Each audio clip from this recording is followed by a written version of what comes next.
Sabato de Sarno exit Gucci. A bit of a shock one, not in terms of the quality of work. I think if you were following Gucci since he took over from Alessandro Michele, you would have seen the clothes and probably thought to yourself, you know what, this isn't as good as what Alessandro Michele was doing. Yes, Alessandro Michele's presentation of what his Gucci vision was like was very distinctive, very maximalist, very over the top, very kitsch, very distinctive. And maybe Sabato de Sarno's stuff looked a bit too similar to everybody else for what they're doing at the moment. If anything, Sabato de Sarno, I think I said it earlier in Fashion Roadman stream, that it was giving me number 21 vibes, because number 21, that Italian brand, I always feel like they kind of just base their collections off of what's trendy. They get like a mood board and see what people are wearing street style wise and just kind of make a whole collection based on that, which is kind of hard, but kind of not. And I think with the issue with Sabato de Sarno was that his stuff was looking like, for lack of a better term, like Parenza Schuler, that sort of stuff, where it's kind of like, it looks like everything but nothing at the same time. Even like Gabriela Hearst is kind of similar. These type of brands that don't really have an identity, but they're having no identity is their identity. But unfortunately for him, one of the things that I think was very unfortunate was that I was starting to see, even myself not being like super plugged in, but having some knowledge of fashion, I was starting to see the references too overtly. So especially the last menswear collection, or the one previously to the resort. There was a little bit too much raff going on there. The short shorts, the little fucking cravat things around the neck, even the casting of the models, it looked very raff. So it was kind of starting to look a little bit too much like other people. But I think fundamentally, fashion conglomerates like fucking Kering and LVMH, they're just all about the numbers. So I think they looked at the numbers, it wasn't going well, so they dipped, which is something that I kind of rate. I think fashion conglomerates like LVMH and Kering, they kind of operate like Real Madrid. They kind of operate like Real Madrid and Florentino Perez. The moment you start fucking up, like Julian Lopetegui is a good example. Julian Lopetegui was fired, I think, within like 7 months. They don't waste time. As soon as they notice you're not that guy, maybe they get reports from people on the inside that your training is a bit shit. Maybe the players complain that you're not the right profile. Maybe the style is not good. They make a move straight away. They can't risk it. The brand is too strong. The conglomerate's too strong. There's too many shareholders, stakeholders, investors, all depending on some collection banging. So if it doesn't bang, if the sales numbers aren't there, they cut. They don't fuck around. The only problem is that approach can sometimes lead to mistakes, which they made with Alessandro Michele, I think. Because they probably, as Special Rob mentioned in his stream, they probably panicked a little bit because of the dip in sales. But the dip in sales there was context around it, considering that was around, I think, COVID times and shit. And I think one of his previous last ones, I think, was the ones that he did in the streets of LA when it was during COVID too, I think. I don't think anyone was out. I remember him doing it along the Hollywood Walk of Fame or something. I remember one of those type of shows. So I think Kering panicked and got rid of Alessandro Michele at the worst time. Because I think Alessandro Michele is one of those designers like a Hedi Slimane, who people are rumoring will take over at Gucci. He's one of that level of designers where he makes people money. He makes incredible products. He puts on great shows and he makes money. Like the stuff that he makes sells. And when I mean selling, and not mean selling in terms of to us fashion people or people on Show Studio or fashion Twitter people or all those people, I mean like real people who actually buy this shit. Not commentators and people that speculate. Actual people who buy this stuff would buy the stuff that Alessandro Michele makes. So get rid of someone like that, you have to be really, really sure. Really fucking sure. And they weren't. They made a move. It fucked up in the end. And now they're probably going to have to go back to one of those people. Which is weird, isn't it? Because they sacked someone like Alessandro Michele, who's the elite designers who can sell products, to hire somebody new and young to make them a little bit more culturally relevant and to make them more look a little bit like aesthetically pleasing to what's going on now at the moment. He doesn't sell, and now you have to go back to that old person to sell products once again. But wherever Alessandro Michele is right now, he's probably fucking laughing his head off. He is absolutely laughing his head off at this because he was done kind of dirty. He didn't really deserve to get fired. I don't think Sabato de Sarno deserves to get fired either. Do you know what I mean? 2 years, 7 collections, probably isn't enough time to get your message across. But if you're being critical, 7 collections over 2 years, if you can't make your message across, then you're probably never going to get it across. So it's probably best that you leave. So let's read the article courtesy of Vogue Business. It says, Sabato de Sarno is exiting Gucci after he appointed was Gucci. No, Sabato de Sarno is exiting Gucci 2 years after he was appointed creative director. The brand announced on Thursday. Its Autumn Winter 2012 show during Fashion Week of February 25th will be presented by the Gucci design team. so he doesn't even have time to present his last show. I wonder what that's all about. Is that like something they do in business because they don't want to give you any royalties? Because surely he's designed that collection anyway. Surely Sabato De Sarno has designed a fall winter collection 2025 for Gucci that's going to be presented in February. Or was he already fired in November and now they're announcing it now? I've always wondered that. Why don't just let him show it and then you can go and say goodbyes? I wonder why they don't let people do that. They always do that. I think they did this. They did that as well to. I think they even did it to Alexander McKelly. Or who did that to last? Which I was upset about. I think Alexander McKelly was the one who didn't even get like a farewell. It's like, bro, let me at least have a. If you're gonna fire me and I already designed it, let me just present it and then I can just say my goodbyes, get my flowers at the end, cry, and go from there. It continues. It says, I would like to express my deep gratitude to Sabato for his passion and dedication to Gucci. I sincerely appreciate how he honored Gucci's craftsmanship and heritage with such commitment, said this Stefano Cantino, who was appointed CEO of Gucci in October 2024 in a statement. Ooh, I wonder if that was the reason why. New CEO comes, probably wants their own person, is looking for an excuse to get rid of you, and then the numbers dip and they're like, haha, I can get rid of you now.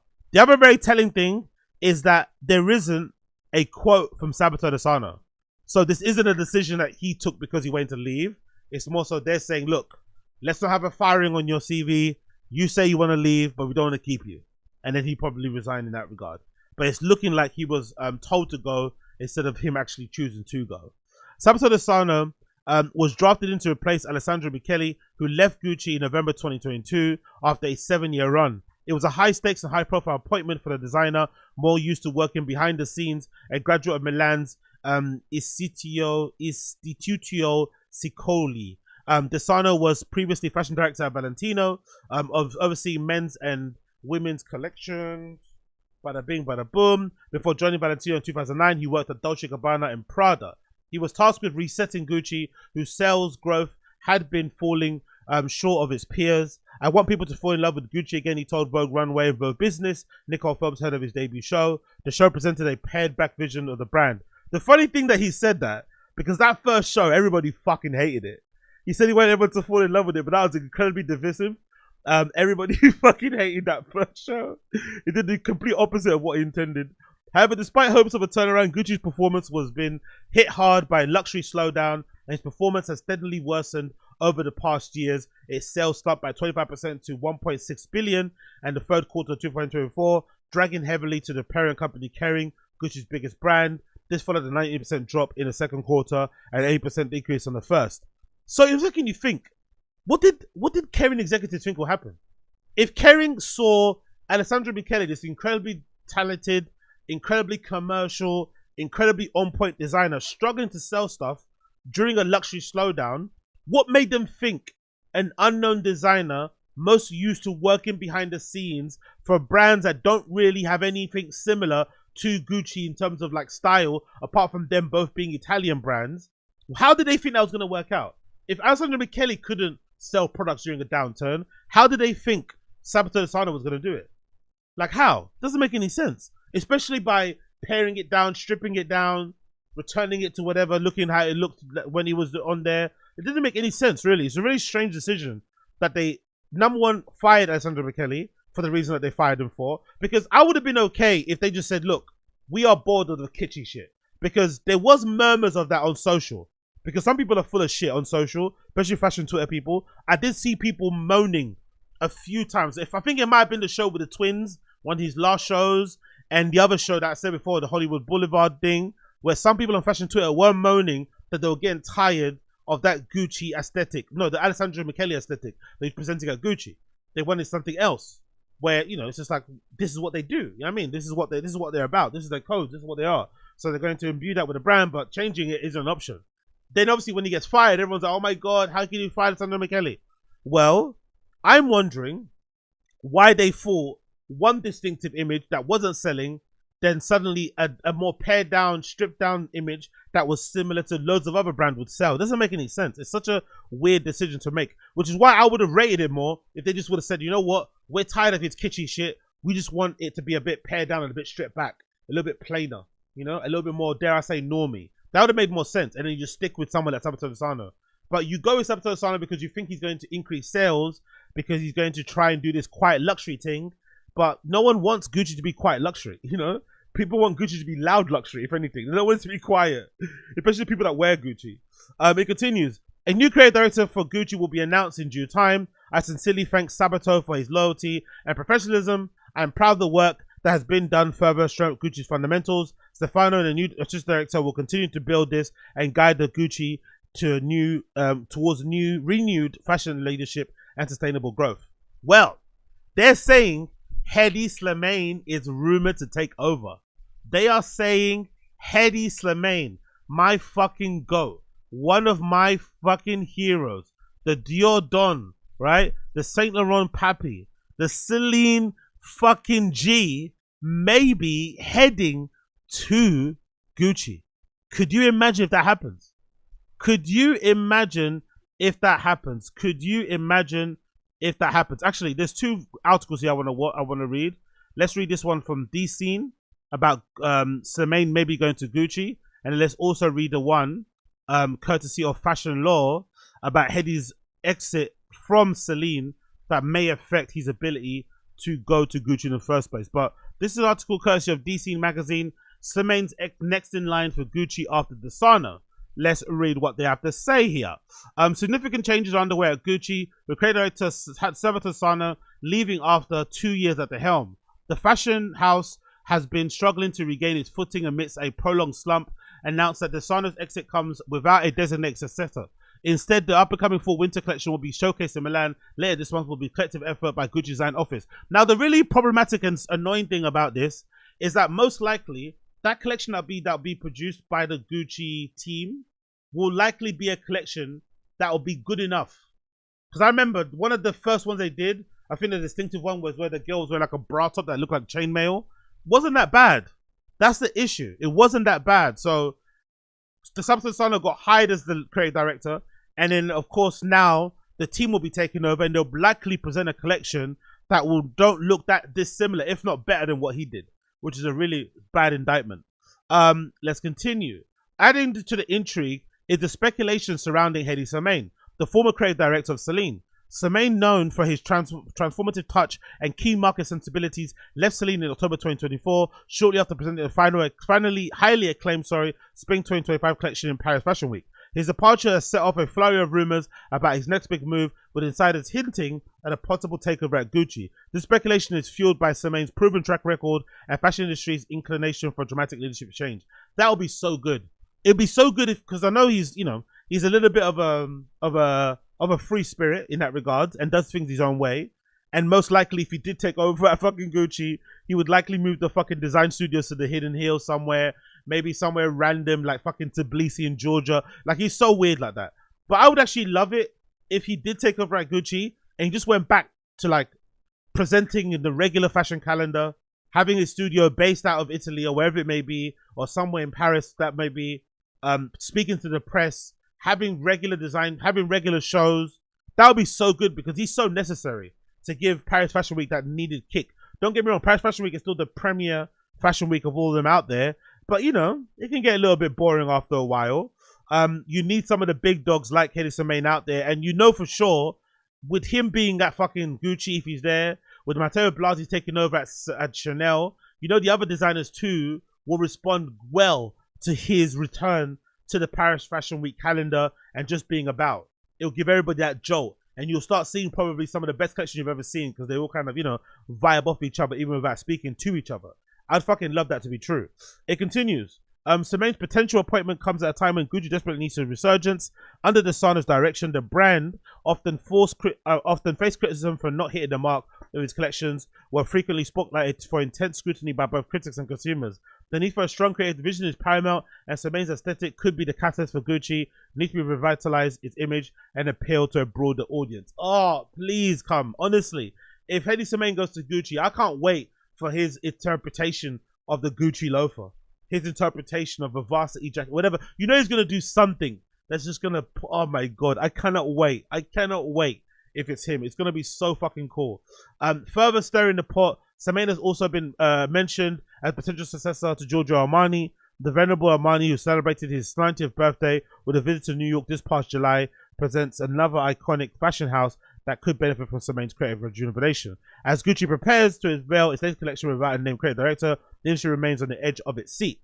Me personally, I'm also confused why Hedi hasn't tried to make his own namesake brand. He's probably made enough in terms of salary from other brands to have the necessary funds to go into producing his own brand, and probably has the connections to the right people to end up having it manufactured. But I would love to see that. Imagine having a jacket that's got like a Hedi Slimane fucking clothes tag on the inside. That would be so fucking cool. I'd love to see him try and do what fucking Phoebe Philo's doing and have his own namesake brand. Now, most likely he won't, because it's way more fun to use other people's money and do things under other people's brands, so it doesn't tarnish your own brand. And maybe he likes his own brand to be mostly based around photography. I think he did a shoot recently, didn't he, Hedi Slimane?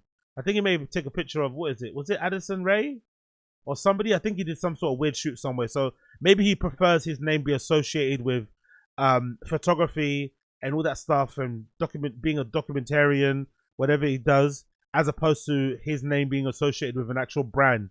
But I'd love to see that. I'd actually prefer to see him have his own namesake brand than go to Gucci. But if he does go to Gucci, wow, it'll be so fun. It'll probably be quite similar to Michele in terms of, I won't say the aesthetic, but maybe the drama, the theatrics of it all. You know, making it a big show. There'll probably be a return to indie music in Gucci. That'll be fucking hilarious. A return to having guys with guitars standing around wearing fucking, you know, skinny ass fucking trousers and fucking loafers with no socks and shit. That'd be really cool to see. So let's see what happens in that regard. Then the other article I wanted to quickly talk about was this, courtesy of the Fashion Law, regarding the messy divorce that Hedi Slimane had with Celine, I imagine, right? This was written 3 weeks ago. Courtesy of the Fashion Law, a messy divorce complicates Hedi Slimane and Gucci murmurs. Let's hear what they have to say. Amid the latest round of current creative director musical chairs, rumors are swirling to a moderate degree, according to fashion media, that Hedi Slimane might be running to take creative lead at Gucci. When was this published, by the way? This was published in, wow, January 15th. So there's been word that this is going to be happening for a long time. January 15th, this was published, and already they were naming Gucci, they were naming Hedi Slimane as successor, and also saying that Sabato will basically leave or get fired. Crazy. Newly out the top spot at LVMH owned Celine. Slimane's name has been thrown in the ring for a few jobs now, including Chanel, none of which came into fruition to date. Chances are Slimane's landing of Kering owned Gucci may not happen either, unless of course the parties can shake their history of legal strife. Oh yeah, true. That's a really good point. Maybe there's something in his contract too that prevents him from even working with Kering in the first place. TFL readers will recall that Kering and Slimane are no strangers, as Slimane took the reins at Yves Saint Laurent back in 2012. One of his best stints ever. The Wyatt boots, I still have them now, both colors that I still fucking wear, and I fucking love everything that he did there. That fall winter 2015 collection, maybe one of my favorite fashion collections of all time. Like, absolutely crazy guy. Love him, love him, love him. While Slimane made a lot of money for Yves Saint Laurent, thanks to his skinny trousers, motor jackets, and coveted footwear, the handbags infused revamp of the brand. His departure was rocky, to say the least. In announcing Slimane's departure in 2016, Kering CEO Francois-Henri Benlot said, what Yves Saint Laurent has achieved over the past 4 years, including breaking the 1 billion per year revenue mark, represents a unique chapter in the history of the house. I'm very grateful for Hedi Slimane and the whole Yves Saint Laurent team for having to set the path and the house successfully embraced, which will grant longevity to this legendary brand. Now, looking at it, that quote, the fact that he's going out of his way to thank the team, it sounds a little bit like a sneak diss, isn't it? Like, thank you, Hedi Slimane, for what he did for us at Yves Saint Laurent, and he's calling it Yves Saint Laurent too. At the time that Slimane left, he dropped the Yves at the front of Saint Laurent. So him saying the whole name and then also mentioning the team maybe shows you that, you know, maybe Hedi and Francois-Henri Benlot maybe fell out behind the scenes, which may affect his return to a Kering owned brand. But you never know, maybe they've made up. One thing that rich people love is to make more money, so they would probably piece it up if it would increase their chances of making a lot of cash. So that is possibly the case. Fashion Law continues. Slimane v Kering. Behind the seemingly amicable split, however, was a brewing legal battle, as a couple months later Slimane filed a suit against Kering in a French labor court, arguing the former employer's parent company failed to observe the non-compete clause in his contract and pay out the hefty sum of money that came with it. By lifting the non-compete provision, the end of Semain's contract, April 2016, Kering freed Semain of contractual limitation that would otherwise prevent him from working for a competitive house. It also served to cut off compensation for Semain, which would have sustained for the duration of the non-compete period. In short, Semain alleged that Kering failed to pay him $13 million he would have been owed in non-compete and been put into action. Okay, this is making it seem less and less likely he's going to go to Gucci. You know, if this is the case, if he fucking went to court over this, sued them for money he's not paid, oof, I don't know. Will they be able to forgive this, turn a blind eye to this? You know, bury, you know, sweep it under the rug, you know, because they want to make more money? Can they do that? Or are their egos also involved? And if you know anything about fashion, you know the egos are paramount everywhere. Everyone's got ego. For the person that signs your name at the front of the fucking door when you go in, to the security guard, the person that cleans the store, everyone's got an outside ego because it's fashion. So that makes complete sense. But I'm not seeing it like he's going to go to Gucci. Now that I've read this, it doesn't make sense. It continues. Kering addressed the suit at the time, saying that in a statement that the litigation centered on the non-compete provision in Semain's previous contract at YSL, confirming that it lifted its clause. In preliminary hearings in 2016, the French Labour Court determined that Kering was on the wrong side of the law and they owed Semain the $13 million, like a result of the fact that in accordance with French law, an employer cannot unilaterally waive a non-compete obligation unless the clause states so, Provincial Bro's attorney noted at the time. Not limited to one case though, so they did eventually give him the money, it seems, that sounds like. So maybe there's an option to say, you know what, this is water under the bridge, just move on, but I doubt it. Not limited to one case though, Semain doubled down in October 2016, filing a second lawsuit against a luxury goods conglomerate. In the second suit, Semain's counsel argued that the $30 million sum ordered to pay was woefully inadequate. Jesus Christ, Hedy. He's like, look, I know you owe me 13, but you actually owe me more than that. I've just checked my fucking maths. I've just checked the figures, and you actually owe me more than 13 mil. So fucking back up the Brinks truck. As it did not take into account the additional clause in Semain's contract that guaranteed he would be paid. A compensation after taxes of at least 10 million euros as tied to the minority stake ownership of YSL.